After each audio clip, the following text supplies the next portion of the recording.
Hello everybody, hope everyone are doing great.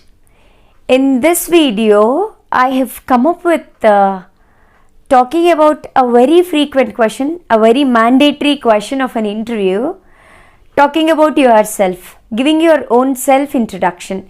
So in this video, I am going to give you few tips so that your self introduction will be perfect. So let us talk about that. See, you're talking about yourself in an interview. You're talking about you're giving your self introduction in an interview. It means that you're setting the stage for further questions from the interviewer. I mean, you are laying the platform for the interviewer so that he can come up with further questions about your either academic or about your personal life. So be conscious. You have to concentrate and prepare for answering this question, so-called question, answer about yourself. See, learn one thing. You go with your resume or curriculum vitae into an interview hall. See, your resume or curriculum vitae already includes details about your skills and expertise, about your qualifications and certifications. But remember, it doesn't speak about your personality. It doesn't speak. So try to include the traits regarding the same. And one more mistake people do in regard of preparing for their self-introductions is that people try to prepare their self-introductions in a different way. That is not much necessary. See, make your introduction, prepare for giving your self-introductions in a way that it has to be original, it has to be genuine, and it has to be elegant and catchy to the interviewer. So learn this thing. It is not merely necessary that you have to make it so differently from others. And one more thing. See, before you prepare for this questions, the particular question, tell something about yourself. You have to sit up for analyzing some questions in your brain before going to prepare for this question. What are those questions you have to analyze is that why you do something or how you do something and how you will be benefited for the company. See, how you will be benefited. See, these are the things you have to analyze. What you do and how you do and why you do something. These are the questions. And finally, how will the company be benefited by you?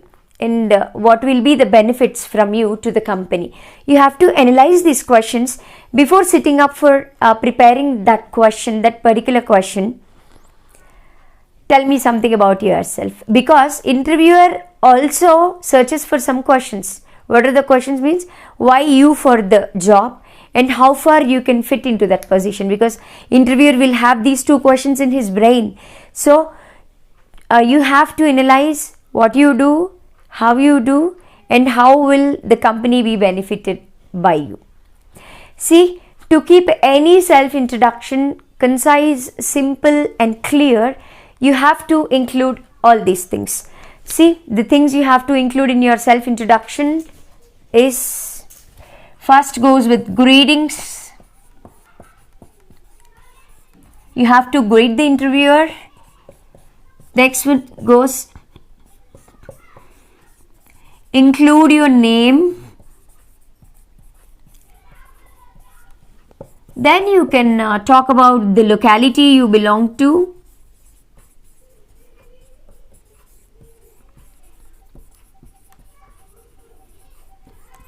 Then about your educational background.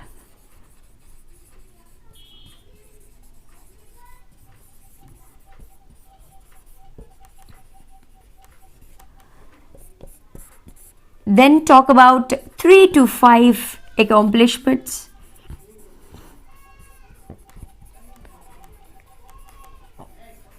Then you can talk about some 3 to 5 personality traits.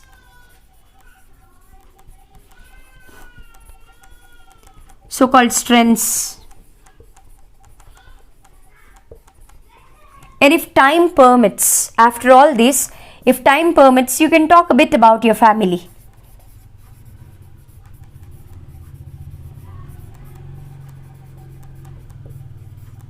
Okay? So these are the things you have to include in order to make your self-introduction so clear and perfect. See, first thing is that you have to greet the interviewer. See, there is a bit confusion in this case of greetings, okay? See, once you enter into an interview hall, you would have wished the interviewer once you enter into an interview hall. And again, once you are asked to tell about yourself, don't just again repeat the greetings again. See, once you enter into an interview hall, you would have wished the interviewer, good morning, sir, or good morning, madam. And again, for the second time, when you start giving yourself introductions, don't wish them once again. You can just directly start with your name. Okay, so be conscious. Don't try to wish the interviewer for 2 times. 1 time is more than enough. So include your name. See, sometimes interviewers will already have your hard copies of resumes in their hands, and when they address you, for example, me myself, I'm into an interview hall. The interviewer addresses me, Harshita, tell me something about you. And then for me, I have to realize that I should not start my self-introduction again with my name. Okay, madam, my name is Harshita. Don't start that, because the interviewer has already addressed me with my name, so that she knows my name already, or he knows my name already. And for me, again, including my name into my self-introduction doesn't seem fine. So don't include your name into your self-introductions when the interviewer already addresses you with your name. But when you have a long name with your surname and name with 2 words, then you can include your complete name in that case. Okay, see, when you start with your name again, when you're addressed by the interviewer with your name already, and again you come out telling your name, the interviewer thinks that he might think in his mind that you are parrotizing, you're just vomit outing the memorized answer for that question. So don't create such impression. Be conscious, when the interviewer already addresses you with your name, don't come out telling your name in your self-introductions.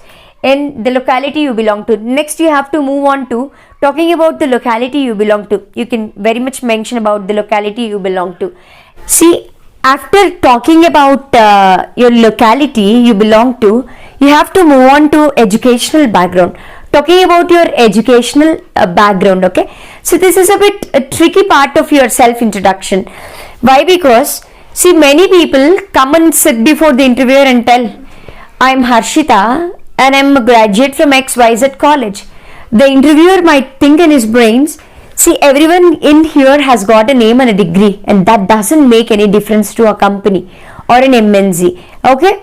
See, when you talk about your educational background, try to include something about your growing graph in schoolings or college. Talk about your scores. Talk about whether you're into a toppers list or not. You can talk about all these things. See, people just confine for talking about their qualifications and about the places from where they have got qualified.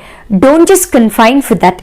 When you talk about your educational background, try to include something you have achieved in your schoolings or something you have done great with during your college times.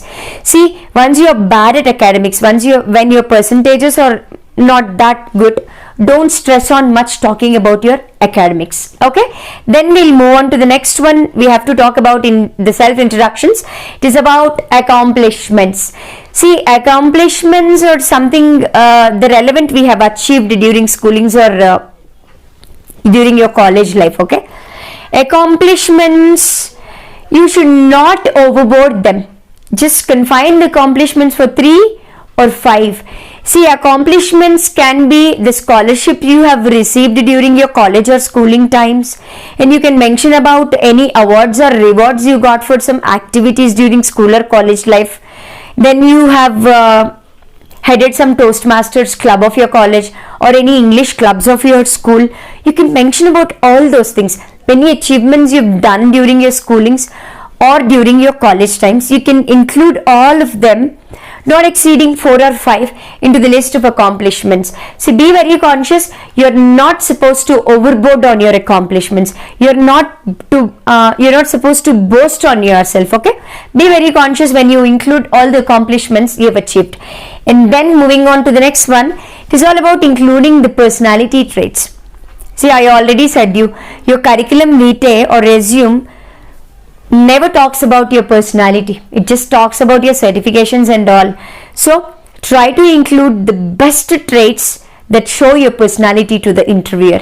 So be very conscious. The personality traits are also not supposed to be over exaggerated with. Okay, you can just include some 3 to 5 you feel relevant to your personality. You can include personality traits like I am honest, I'm always flexible, I have a habit of what you can like include, I have a habit of showing gratitude towards others, I am socially intelligent, I have love of learning new things, I am adaptable. So the list goes on. Try to choose the personality traits that is so relevant to your own personality. Remember, when you talk about both accomplishments and personality traits, never go for overboarding on them. Never boast on yourself. Try to include some 3 to 5 accomplishments or 3 to 5 personality traits. Okay, personality traits are sometimes called as strengths of you. Okay, and one more thing, don't try to mention your weaknesses until you are questioned by the interviewer to tell. Okay, when the interviewer comes out asking you to mention your weaknesses, then you can come out mentioning about your weaknesses. Unless until the interviewer questions you to come out with weaknesses, don't try to talk about your weaknesses. Okay, finally, after talking about all these things, greeting the interviewer, then talking about your name, about your locality, about the educational background, then about your accomplishments, then about your personality traits. Even after that, you find some time, then the interviewer is not interrupting you or stopping you, then you can talk bit about your family.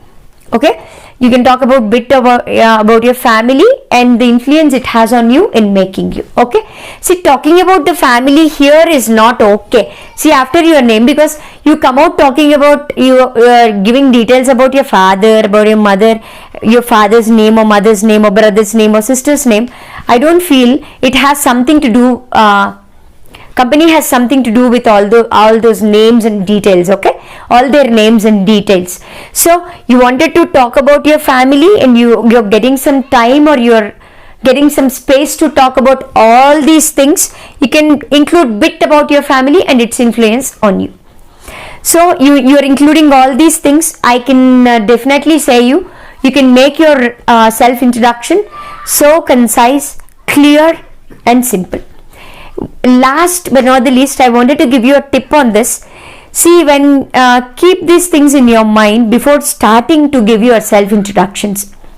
See, you sit or stand like a stationary robot and talk about yourself. The interviewer may yawn and crave for a cup of coffee. Don't do that. Try to maintain a good body language. Try to maintain a good tone of your voice. Try to maintain smile on your face. And eye contact with the interviewer is a mandatory thing. Try to maintain good eye contact with the interviewer. See, you're following this small tip. I can definitely say you can give your best self introduction ever. Hope you have all enjoyed this video and understood this video. Try to include all these things in your self introductions and you'll become a pros in giving self introductions. Please do subscribe my channel for further updates on topics like this, and do like and share my videos. Thank you all. Have a nice day.